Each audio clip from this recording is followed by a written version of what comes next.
તો ખેડાની Kapadvanj town police મથકના police કર્મચારી સામે ફરિયાદ નોંધાઈ છે। એસીબીએ વૈજ્ઞાનિક પુરાવાને આધારે ફરિયાદ નોંધી છે। તો કોન્સ્ટેબલ પ્રવીણ સોલંકી અને પૂર્વ એસઆઈ ધીરા પગી સામે પોલીસ ફરિયાદ નોંધાઈ છે। ગેરકાયદેસર નાણાં ધેરનારનો ગુનો દાખલ નહીં કરવાની લાંચ માંગવામાં આવી હતી। બંને આરોપીએ 3.75 લાખની લાંચ માંગી હતી। એસીબીના સકંજામાં બંને આરોપી ન આવતા વૈજ્ઞાનિક પુરાવાને આધારે તપાસ તેજ કરવામાં આવી છે। સંવાદદાતા સંદીપ રાજપૂત ફોન લાઈન પર જોડાયા છે। સંદીપ, ખેડાની કપડવંજ ટાઉન પોલીસ મથકના પોલીસ કર્મચારી સામે ફરિયાદ નોંધાઈ છે, શું મામલો? ચોક્કસથી વાત કરવામાં આવે તો સમગ્ર જે બનાવ છે તે 2023 નો છે।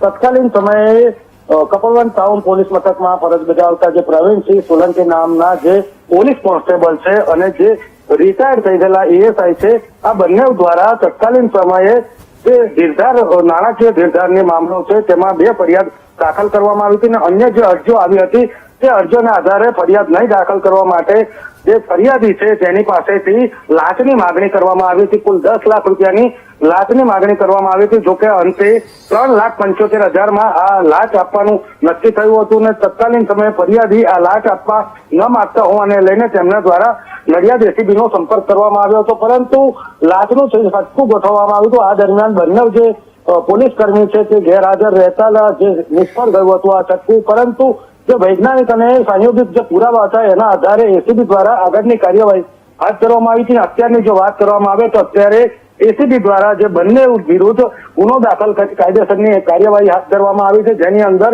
જે પોલીસ કોન્સ્ટેબલ પ્રવીણ સોલંકી છે અને જે નિવૃત્ત એએસઆઈ છે ધીરાભાઈ પગી, આ બંને વિરુદ્ધ કાયદેસરની કાર્યવાહી હાથ ધરીને જે બીજા નંબરના આરોપી છે ધીરાભાઈ મોહનભાઈ પગી તેમની ધરપકડ કરી લેવામાં આવી છે। સમગ્ર જે તપાસ છે તે આણંદ એસીબી ને સોંપવામાં આવી છે, જ્યાં આગાડી અત્યારે આણંદ એસીબી દ્વારા આગળની કાર્યવાહી હાથ ધરવામાં આવી છે। જી બિલકુલ, જાણકારી બદલ આભાર।